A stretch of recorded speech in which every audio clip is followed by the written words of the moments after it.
மனதை வருடும் மயிலிறகாய் உங்கள் நேரத்தை இனிமையாக்க சித்ரா ஹரிதாஸ் அவர்களின் ஆடியோ நாவல் சேனலுக்கு உங்களை அன்புடன் வரவேற்கிறோம்.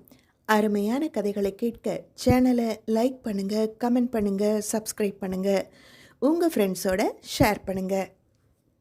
எழுத்தாளர் சித்ரா ஹரிதாஸ் அவர்களின் மாண்புரு மங்கையே. மங்கை 13. சுடரின் அதிர்ச்சியான முகத்தை கண்டு காவ்யாவும் வித்யாவும் முழித்தனர். ஏய் சுடர், என்னாச்சு உனக்கு? ஏன் இப்படி பேயறைஞ்சது போல இருக்க? போன்ல யாரு என கேட்டு அவளை உலுக்க நினைவிற்கு வந்தவள், ஹா என்னடி என மீண்டும் அவர்களிடமே கேட்டாள். சொத்தம் என்று தலையில் அடித்தவர்கள், அதை தாண்டி நாங்க கேக்குறோம், என்னடி ஆச்சு உனக்கு? ஏன் இப்படி இருக்க? அது அது ஃப்ளைட் எடுக்க அனுமதி கொடுத்துட்டாங்களாண்டி. கார்த்திக் இன்னும் 2 நாள்ல மதுரைக்கு வந்துடுவானா என்றாள் அதிர்ச்சி மாறாமல். வாவ், ஹாப்பியான நியூஸ் தானடி, இதுக்கு ஏன் நீ ஷாக் ஆகுற? இல்ல வித்யா, அது என சொல்ல தயங்க. என்ன அது அவன் ஊருக்கு வந்தாலே சந்தோஷப்படுவேன், இப்போ என்ன அதிர்ச்சி ஆகுற? என்னடி பிரச்சனை உனக்கு? மறந்துட்டீங்களாடி? தன் வடுவை காட்ட இருவரும் அவளை புரியாமல் பார்த்தனர். இதனால என்னடி என இருவரும் கேட்க தன்னிரு தோழிகளை எண்ணி சிரித்தவள், இதனால என்னவா? என் முகத்துல ஆசிட் பட்டது அவனுக்கு தெரியாது, தெரிஞ்சா ரொம்ப வருத்தப்படுவான் என்று தலை குனிந்தாள். இதுக்குதான் நீ பயந்தியா? காவ்யா அவள் கண்ணை பார்த்து கேட்க அவளோ பொங்கி வந்த அழுகையை உதடை கடித்து அடக்கியவள். எங்க என் முகத்தை பார்த்ததும் எல்லாரையும் போல முகம் சுழிச்சிடுவானோன்னு பயமா இருக்குடி என்று அழுதாள். லூசாடி, உன்னை சின்ன வயசுல இருந்தே காதலிக்கிறாரு. ஏன் நீ அவரை காதலிக்கலனாலும் உன்னை அவர் காதலிக்க சொல்லி டிஸ்டர்ப் பண்ணவே இல்லை. அப்படிப்பட்ட மனுஷன் உன்னை பார்த்ததும் முகம் சுழிப்பாருன்னு நினைக்கிறியா?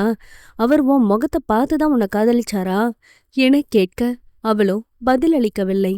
எனக்கு என்னமோ அவர் அப்படிப்பட்டவர் இல்லைன்னு தான் தோணுது. நீ தேவையில்லாம யோசிக்கிற, பயப்படுற. இன்னைக்கு அந்த பொண்ணு நல்ல பொண்ணா இருக்க போய் சிரிச்சுட்டே சொல்லிடுச்சு. இல்ல வேற ஆளா இருந்தா உன்கிட்ட சண்டையே போட்டிருப்பாங்க. எதுக்குடி நர்வஸ் ஆகுற? இதுக்கு முன்ன மேக்கப் போடும்போது இப்படி நர்வஸ் ஆனியா? இல்லையே, இப்ப மட்டும் என்ன?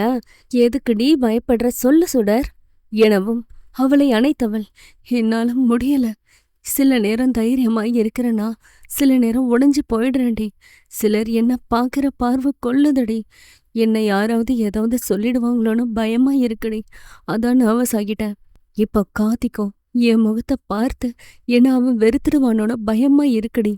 உனக்கு பைத்தியம்தான் பிடிச்சிருக்கு சுடர். உன் அம்மா அப்பா மதி உன் பாட்டின்னு இத்தனை வருஷமா உன்னோட இருந்தவங்க உன்னை வெறுத்தாங்களா? இல்லையே. அது போல கார்த்திக்கும் உன்னை வெறுக்க மாட்டாரு. நீ வேணா பாரு, உன்னை இன்னும் அதிகமா நேசிப்பாரு. இதுதான் உண்மை. மத்தவங்க பார்வைய பார்த்து நீ ஏண்டி வருத்தப்படுற? பிச்சைக்காரனை பார்த்தாலும் முகம் சுழிப்பாங்க, நோயாளிய பார்த்தாலும் முகம் சுழிப்பாங்க, அழுக்கா இருக்கிறவனை பார்த்தாலும் முகம் சுழிப்பாங்க. அதுக்காக அவங்க என்ன கவலைப்பட்டு அழுதுட்டு வருத்தப்பட்டுட்டு தான் இருக்காங்களா? அவன் வேலையை பார்த்துட்டு இருக்கிறத போல நீயும் இருடி. மத்தவங்க உன்னை பார்த்தா என்ன, பார்க்கலனா என்ன? நீ பாட்டுக்கு உன் வேலையை பார்த்துட்டு போயிட்டே இரு. இன்னைக்கு ஒருத்தவங்க உன்னை பார்த்து முகம் சுழிச்சிட்டு போனாங்கன்னா நாளைக்கு இன்னொருத்தன் அவங்கள பார்த்து முகம் சுழிப்பான். இது தாண்டி கர்மாங்கிறது. அதனால மத்தவன் பார்வைக்காக உன்னை நீயே இழந்துடாத என்ன என அவளை சமாதானம் செய்ய அதை ஏற்றதாய் தலையை அசைத்தாள். அங்கே மூவரும் இரவு உணவை முடித்து இல்லம் சென்றனர். கார்த்திக் வரவை தன் குடும்பத்தினரிடம் கூற முதலில் மகிழ்ந்தாலும் பின் ஒருவருக்கொருவர் சங்கடமாய் பார்த்து கொண்டனர். சுடர் ஏதும் சொல்லாது உறங்க சென்றாள். மறுநாள் திருமணத்திற்கு சென்று மேலும் ஒப்பனை செய்து மணப்பெண்ணை மண்ணுலகு தேவதையாய் அலங்கரித்து இருந்தாள்.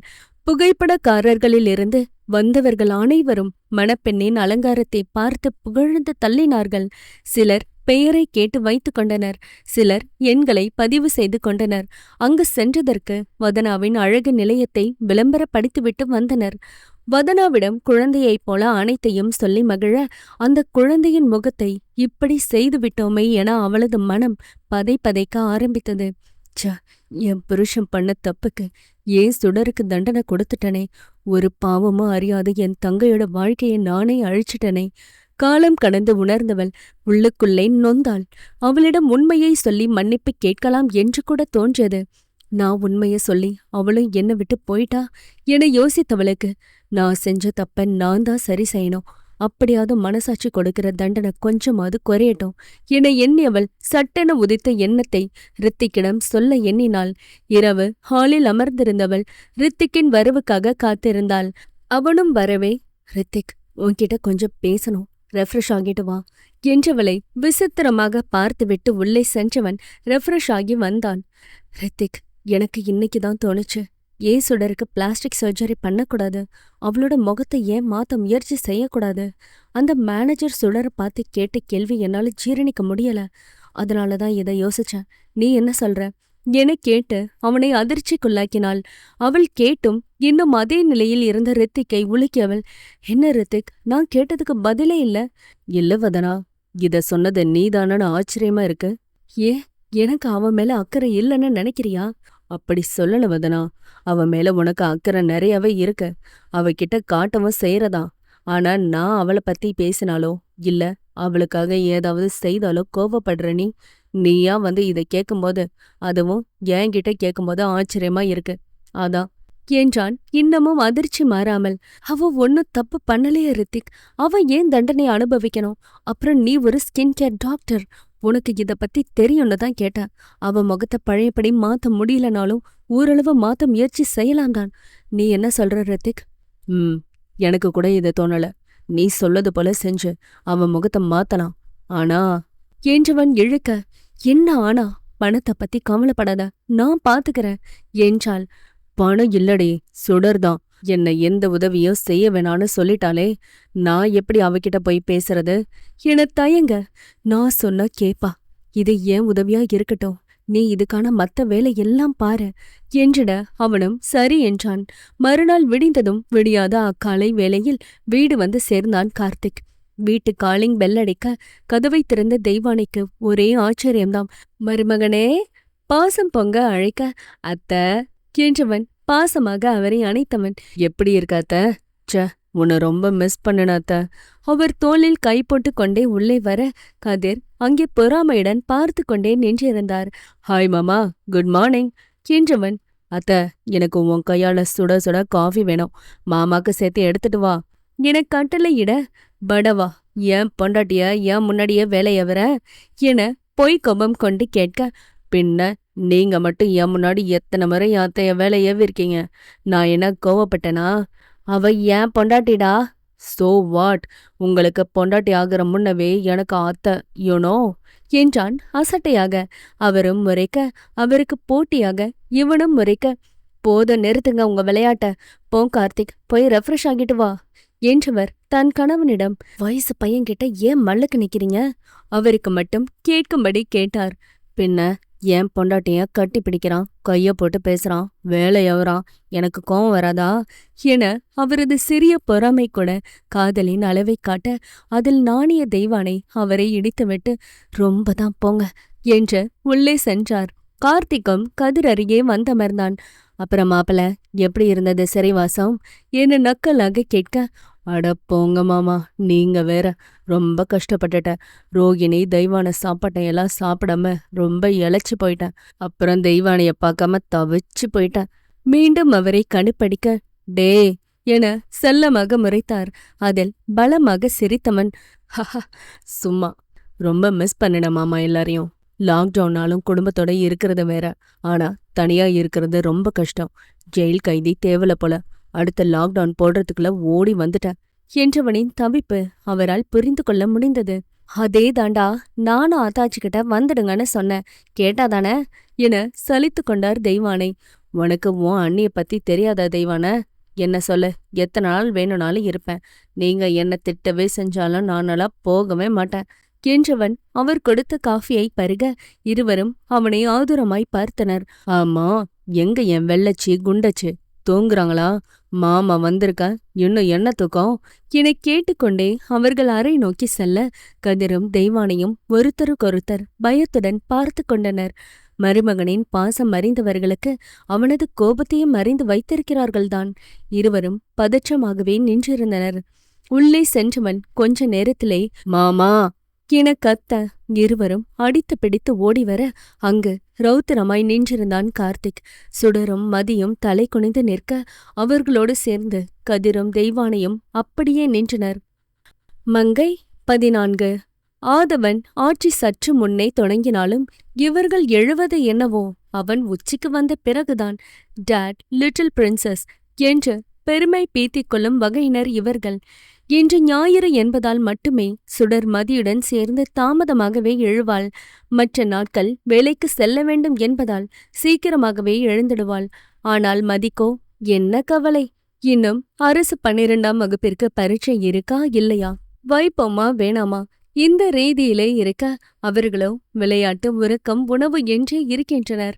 இருவரும் மார்ஸில் ஆராய்ச்சி நடத்தி கொண்டிருக்க அவர்களை பூமிக்கு அழைத்து வர அரைக்கதவை மெல்லத் திறந்து அந்த மை இருட்டில் அடிமேல் அடி வைத்து வந்தான் கார்த்திக். சுவரை ஒட்டி சுடரும் முன்னால் மதியும் படுத்திருந்தனர். தன் செல்லில் டார்ச் அடித்து பார்க்க மதி முகத்தை மறைக்கவில்லை. சுடர் தலைவரை போர்த்தி உறங்கிக் கொண்டிருந்தாள். மதியின் பாதத்தை மெல்ல சுரண்ட முதலில் காலை உதறினாள். மீண்டும் அவ்வாறே சுரண்ட மீண்டும் அவளும் உதறினாள். மீண்டும் செய்ய பயந்து போய் எழுந்து அறையை நோட்டம் விட்டாள். அவளுக்கு எதுவும் தென்படவில்லை. மீண்டும் உறங்க மறுபடியும் அதையேதான் செய்தான். எழுந்து அமர்ந்து விட்டாள்.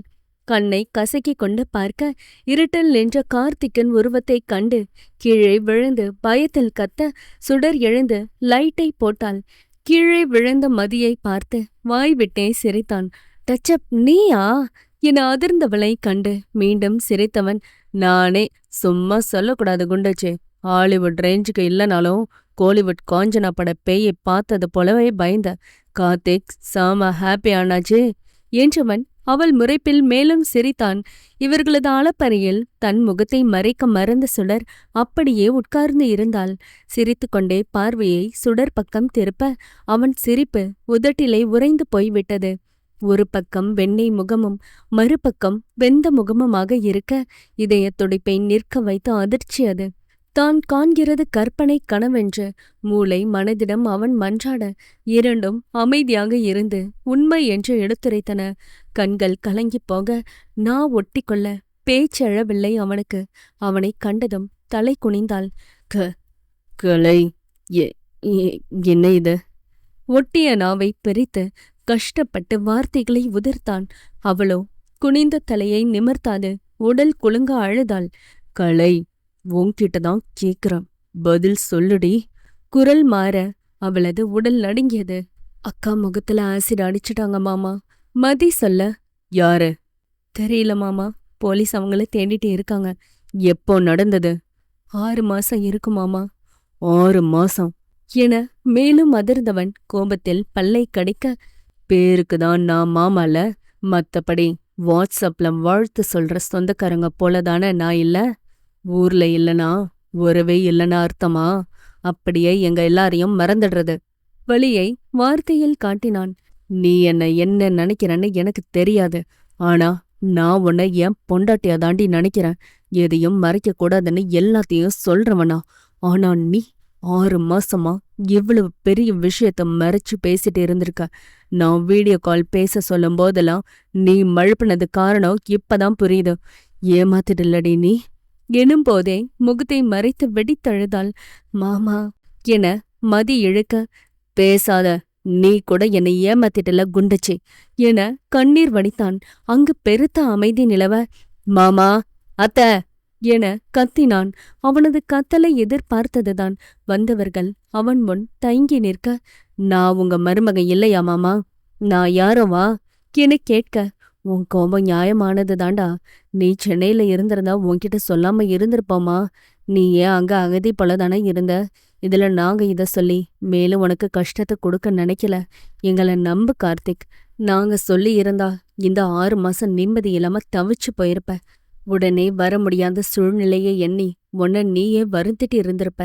எங்களுக்கு தெரியாதா நீ சுடர் மேல எவ்வளவு பாசம் வச்சிருக்கன? அதே பாசம் அவளும் ஓ மேல வச்சிருக்கா. புரிஞ்சுக்கோ கார்த்திக்.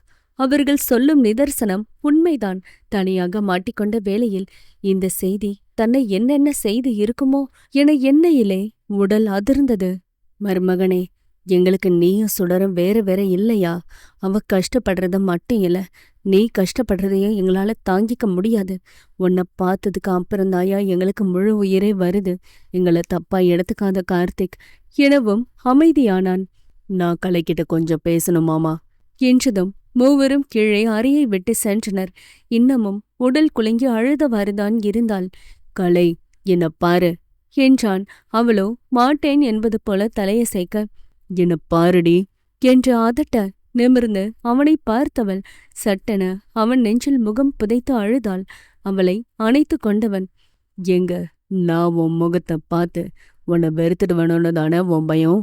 அவள் மனதை சரியாக படிக்க மேலும் உடல் குலுங்கி அழுவதிலே பதிலை தெரிந்து கொண்டான். இந்த ஆசிட் வேணா உன் முகத்தை மாத்தி இருக்கலாம், ஆனா உன் குணத்தையும் மனசையும் மாத்தல. அதெல்லாம் பார்த்துதான் உன்னை காதலிச்சேன், உன் முகத்தை பார்த்து இல்ல. எதை செஞ்சா என்ன நம்புவ? என்னை மன்னிச்சிட மாமா. இந்த முகம் என் மேல இருக்க நம்பிக்கை இழக்க வைக்கிது. எனக்குள்ள இருக்க தைரியம் தன்னம்பிக்கை எல்லாத்தையும் கட்டி போட்டுடுச்சு. நான் நாளா இல்லை மாமா. என் முகத்தை பார்த்து மற்றவங்க என்ன சொல்லுவாங்கன்ற பயம் எனக்குள்ள நிரந்தரமா இருந்துடுச்சு. அதான் நீயும் என்னை பார்த்து முகத்தை செழிப்பியான பயம் என்னை ஓட வச்சுது.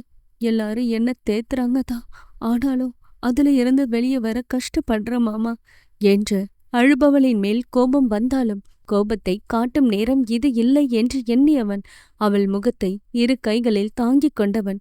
இந்த முகம் கொஞ்சம் வருஷத்துக்கு அப்புறம் சுருங்கி போகும். அப்ப நீ என் முகத்தை பார்த்து முகம் சுழிக்க போறாங்கன்னு ஃபீல் பண்ணுவியா? இல்ல அதுதான் உலக நீதின்னு அக்செப்ட் பண்ணிப்பியா? இதுதான் ஃபேக்ட். அக்செப்ட் பண்ணிப்பதானே? இதையோ நீ அக்செப்ட் பண்ணிக்க தான் வேணும். யார் எப்படியோ பார்க்கட்டும், அதுவா நம்ம வாழ்க்கைக்கு முக்கியம். உன் வழி பிறரோட பார்வையில இல்ல. நம்ம கூட பயணிக்க நிறைய பேர் இருந்தாலும் ஒரு சிலரை மட்டும் நாம ரிலேஷன்ஷிப்குள்ள அக்செப்ட் பண்ணுவோம். மற்ற எல்லாருக்குமே பாசிங் கிளவுட் தான். அந்த பாசிங் கிளவுட் பீப்புளோட ரியாக்ஷனுக்காக நீ ஏன் ஃபீல் பண்ற? உன் கூட ரிலேஷன்ஷிப்ல ஜாயின் பண்ண யாரும் உன் முகத்தால சேர்ந்தவங்க இல்ல, உன் கேரக்டர்னால சேர்ந்தவங்க தான். ப்ளீஸ், உன்னை நீயே டிஸ்கரேஜ் பண்ணிக்காத Kalai. Motivate yourself Kalai என்றான். அவன் கைகளுக்குள் இருந்தே சரி என்று தலையை அசைத்தாள். இப்போவாவது என் மேல நம்பிக்கை இருக்கா என்னை கேட்டதுக்கும் அவ்வாறே பதிலளிக்க அவளது வடு இருந்த கன்னத்திலே முத்தம் வைத்தான். விழிகளை மூடினாள். மேலும் அவனது விழிகள் அவள் இதழை சுற்ற அதற்குள் மதி தன் இருப்பை காட்டினாள். இருவரும் விலகினர். யோ டச் அப், தனியா பேசணும்னு சொன்ன, ஆனா நீ பேசுறது மாதிரியே தெரியலையே. என்னையா பண்ற என் அக்காவ? உங்க அக்காவ வசியம் பண்ற. ஆளப்பாரு கரடி ஆட்டம். நேரங்கிட்ட நேரத்துல வந்துட்டு கேள்வியப்பாரு குண்டச்சி என அவளை திட்ட, யோ நீதான் என் நேர கேட்ட நேரத்துல எங்க தூக்கத்தை கெடுத்து கரடி மிட் நைட்ல வந்து சண்டை போட்டுட்டே இருக்க, போயா வெளியில என்றவளை ஏகத்துக்கும் மறைத்தவன் கட்டிலிலிருந்து எழ அவளோ மீண்டும் வந்து தன்னிடத்தில் படுத்து போர்வையை போர்த்தி கொண்டாள். அருகே இருந்த தண்ணீர் குடுவையை எடுத்து அவள் முகத்தில் தண்ணீரை ஊற்றிவிட்டு ஓடியே போய்விட்டான். ஆ கடுப்பில் கத்த சுடருக்கோ செருப்பை அடக்க முடியவில்லை. காலை உணவை முடித்துவிட்டு கதிரிடம் நடந்த விடயத்தை எல்லாம் முழுதாக கேட்டுக்கொண்டிருந்தான் கார்த்திக். அப்போது ரித்திக்கும் வதனாவும் வந்தனர். வாங்க ரித்திக், வாங்க வதனா என கதிர் இருவரையும் வரவேற்று கார்த்திக்கிடம் அறிமுகம் செய்து வைத்தார். இவன் கார்த்திக், எங்க வருங்கால மாப்பிள்ள என்றதும் ரித்திக் அதிர வதனாவின் உள்ளத்தில் எரிந்து கொண்டிருந்த எரித்தழலில் பனி பெய்தது போல இருந்தது. தெய்வானை இருவருக்கும் காஃபி கலந்து வந்து கொடுத்தார். சுடர் கார்த்திக் பக்கத்தில் வந்து அமர்ந்தாள். ரித்திக்கிற்கு எரிந்தது. தன் கோபத்தை அடக்கிக் கொண்டிருந்தவன் வதனாவிடம் கண்ணை காட்ட அவளும் சொல்ல ஆரம்பித்தாள். அப்பா, சுடருக்கு ஏன் சர்ஜரி பண்ணக்கூடாது? ரித்திக் ஸ்கின் டாக்டர் தானே, அவர் மூலமாவே நாம சுடருக்கு சர்ஜரி பண்ணலாம். நீங்க என்ன சொல்றீங்க? வதனா கேட்டுட்ட. அதை கேட்டு தெய்வானைக்கும் கதிருக்கும் மகிழ்ச்சியே. ஆனால் கார்த்திக் யோசனையில் ஆழ்ந்தான். சுடருக்கு அதில் விருப்பமே இல்லை. ரொம்ப சந்தோஷமா. நீங்க 2 பேரும் என் பொண்ணுக்காக எவ்வளவு யோசிக்கிறீங்க. உங்களுக்கு நாங்க என்ன செய்ய போறோமோ. என்னம்மா நீங்க? சுடர் எனக்கு தங்க, அவளுக்காக நான் இதை செய்ய மாட்டேனா? உங்க முடிவு என்ன? சுடர், உன் முடிவென்ன? உனக்கு ஓகேவா?